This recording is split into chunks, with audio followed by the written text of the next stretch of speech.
Lou, I know you had mentioned some things that were key. You said make the small plays, put the ball in play.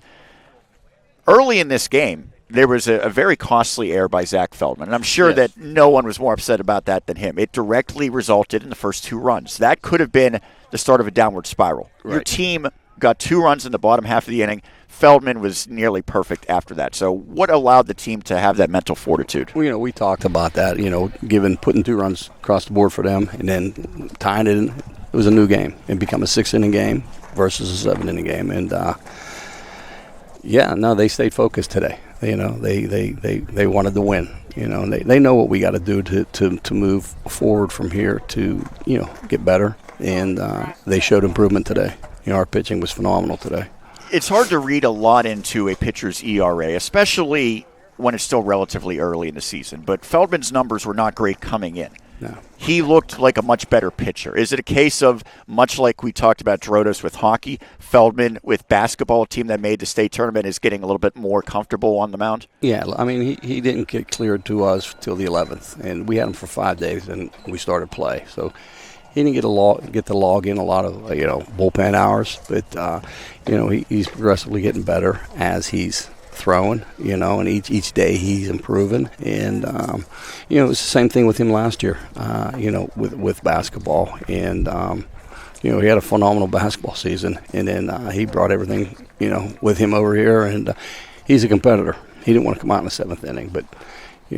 Hunter Brown lives for that occasion. And it's probably good to have a pretty dominant closer to call upon in that scenario.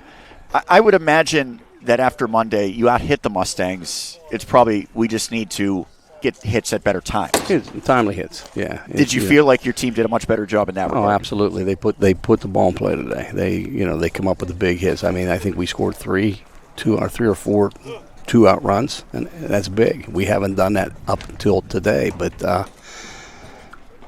today we did.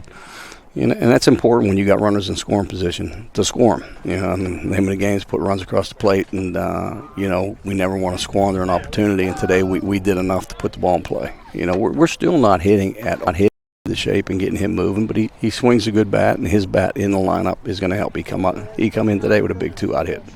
You're the defending champs. I don't think many people listed Penn-Trafford as the team to beat in 5A heading into this season. No.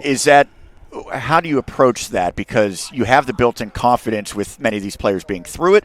You can also sort of play the underdog role to an extent. Is it sort of the best of both worlds for you? It is the best of both worlds, and I don't mind being the underdog. I told everyone this year that, even though we're not ranked, we still got a target on our back. We are the 2024 WPL champs, and they're going to treat us as so. We're going to see everybody's best, and we just need to be prepared for it. But I think that has helped us and hurt us a little bit. I think we come in with a little bit too much confidence, and we got grounded real quick, and now we're back to basics. We're back to doing what we need to do to win baseball games. Lastly, this upcoming week, then, you do not have the section games, right? You're the team that's idle in that regard. So yes, you do have some games scheduled, but what will you focus on to get ready to get back into the section for the second half of the season? Well, I think we got 2 6A schools, and we want to compete with them. Nobody likes a loss. We're going to go out and play it as if it's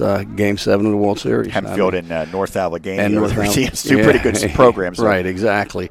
And we want to go at them. We want to, like I said, winning 6A games at the end of the season when it comes to seeding is important. More so than seeing a win against a team you never seen down in Florida. Knocking off Norwin was big. And, if we can knock off North Allegheny and Hempfield, that's a big boost for us, especially moving into Kiski, Penn Hills, and then final section against Franklin Regional. And it may come down to them last 2 games, and we're getting prepared for that. Well, certainly today was a big step forward. Lou, thanks for doing this. Thank you.